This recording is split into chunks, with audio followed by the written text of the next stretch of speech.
Assalamualaikum warahmatullahi wabarakatuh. Selamat pagi anak-anak.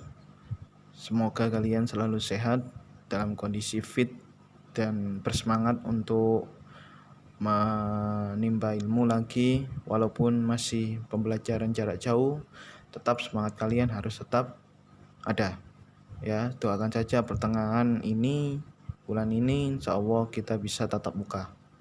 Oke, pertama-tama marilah kita memanjatkan rasa syukur kita kehadirat Allah SWT yang telah melimpahkan rahmat serta hidayahnya kepada kita semua, sehingga kita diberikan oleh Allah nikmat berupa kesehatan jasmani maupun rohani, terlebih lagi nikmat iman dan Islam.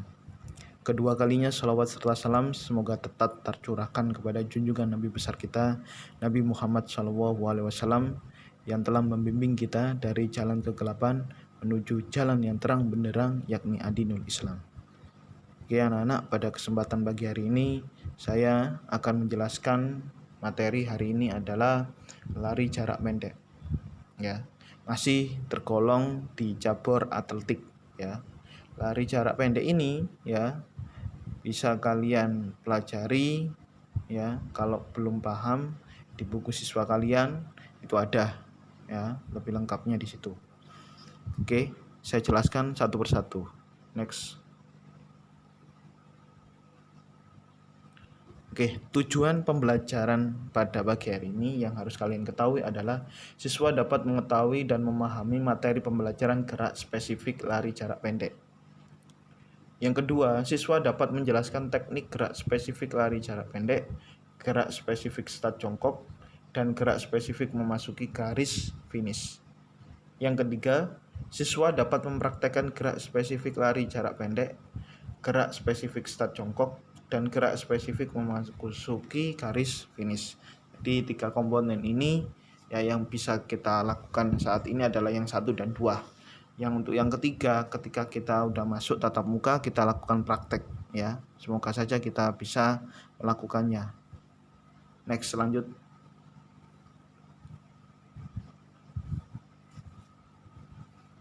Oke, kompetensi dasar 3.2. Memahami variasi gerak spesifik jalan, lari, lompat, dan lempar dalam berbagai permainan sederhana dan atau tradisional. Ya. Next, lanjut ke pokok materi ya hari ini. Oke, gerak spesifik lari jarak pendek. Gerak spesifik gerakan kaki pada gambar 3.11 atau 3.11, yaitu kaki melangkah selebar dan secepat mungkin. Kaki belakang saat menolak dari tanah harus tertendang lurus dengan cepat, lutut ditekuk secara wajar agar paha mudah terayun ke depan. Ya, yang kedua, gerak spesifik gerakan ayunan lengan. Lengan diayunkan ke depan atas sebatas hidung. Sikut ditekuk kurang lebih membentuk sudut 90 derajat. Yang ketiga, gerak spesifik badannya ya.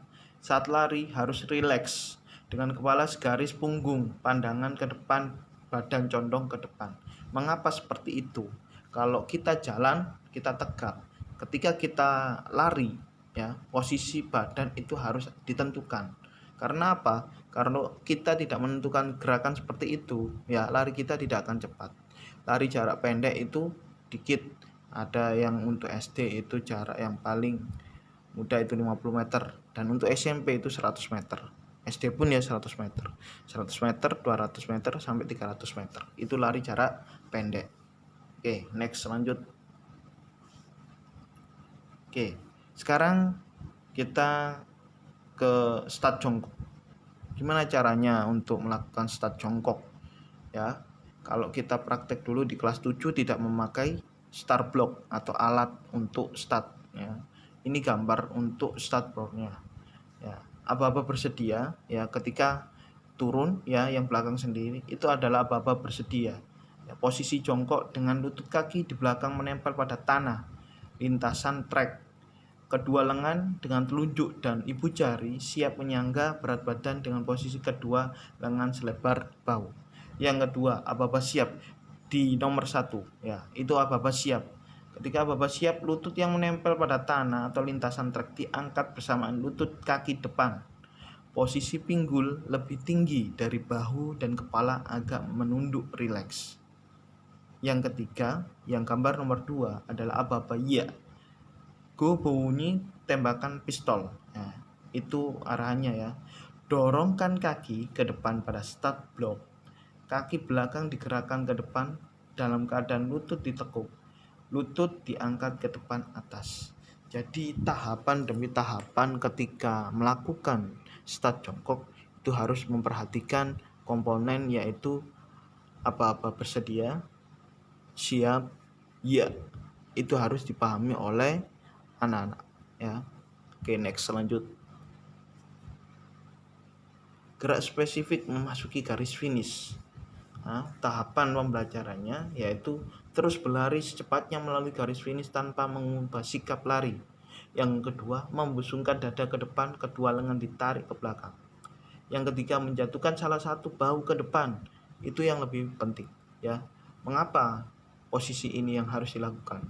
Kalau kita ketika memasuki garis finish tapi kita tidak menyiapkan aturannya ya, kita mau nomor 1, terus tiba-tiba ada lawan yang mengikuti, lawan itu tahu tekniknya ya. Yang harus dilakukan pertama adalah mengubah sikapnya, larinya. Habis itu membusungkan dada ke depan, habis itu kedua lengan ditarik ke belakang, menjatuhkan salah satu bahu ke depan. Itu tekniknya. Next, lanjut. Oke, sekarang belajar untuk variasi gerak spesifik lari jarak pendek. Yang pertama adalah aktivitas pembelajaran gerak lari jogging dengan mengangkat paha tinggi dan pendaratan kaki menggunakan ujung telapak kaki. Fungsinya apa? Melakukan variasi gerakan ini. Fungsinya adalah agar otot-ototnya, otot paha, otot lutut, otot betis, sama ankle kalian akan berfungsi bersamaan. Karena apa? Kalau kita tidak melatih secara continue ya, kita latihannya asal-asalan, pas waktu lomba hanya latihan sebentar, itu ya percuma. Ya, variasi ini dibutuhkan untuk apa?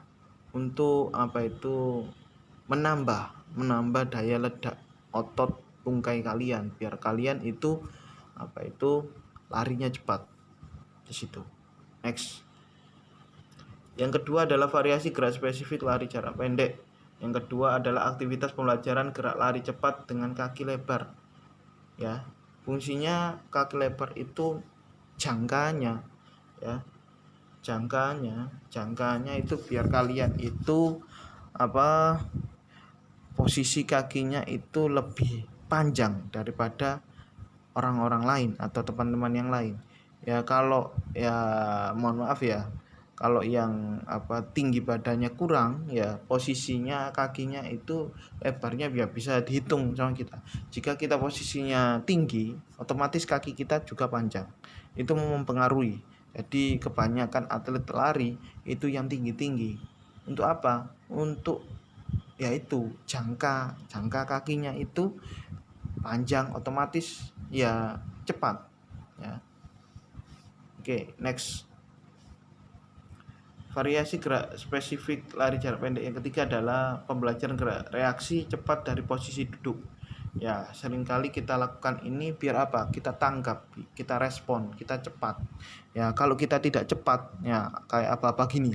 Bersedia, siap. Habis itu kamu itu seret dikit aja. Pada waktu ya-nya kamu itu persekian detik kalah sama teman kamu. Nah, ini proses pembelajaran ketika kalian duduk terus dikasih apa-apa oleh pelatihnya atau gurunya. Ya, ketika posisi duduk terus dipeluitit, langsung berdiri, langsung lari. Ya, itu fungsinya apa? Responnya biar cepat, otak kanannya juga bereaksi, tidak memakai otak kiri aja. Otak kiri itu kadang itu digunakan untuk hal-hal yang banyak sehingga otak kanannya tidak berfungsi. Otak kanan itu seperti kita melakukan hal sesuatu di luar nalar. Jadi otak kanan itu berfungsi cepat, ya harus tanggap. Itu yang paling penting. Next. Yang keempat adalah aktivitas pembelajaran gerak reaksi cepat dari posisi push up. Ya sama halnya, ini bentuk latihan, bentuk variasi. ya kita lakukan ini fungsinya untuk kedepannya ya adalah dari sebagian anak-anak nanti ikut dalam lomba apa itu U2SN yang akan diselenggarakan di Kabupaten Gresik ya. Semoga saja ada anak-anak yang berminat untuk menjadi atlet lari di SMP Muhammadiyah 9. Next lanjut. Oke, selesai apa itu pemaparan atau saya menjelaskan materi ini. Ya bila kalian kurang dalam menyikapi apa itu pembelajaran hari ini, bisa kalian apa itu buka buku kalian baca-baca sendiri ya. Untuk tugas hari ini adalah kalian cukup merangkum materi hari ini. Oke anak-anak, sekian dari saya, semoga bermanfaat ya. Tetap jaga kondisi, tetap jaga olahraganya biar imunitas tubuh kalian tetap terjaga. Sekian dari saya, billahi fi sabilil haq fastabiqul khairat. Wassalamualaikum warahmatullahi wabarakatuh.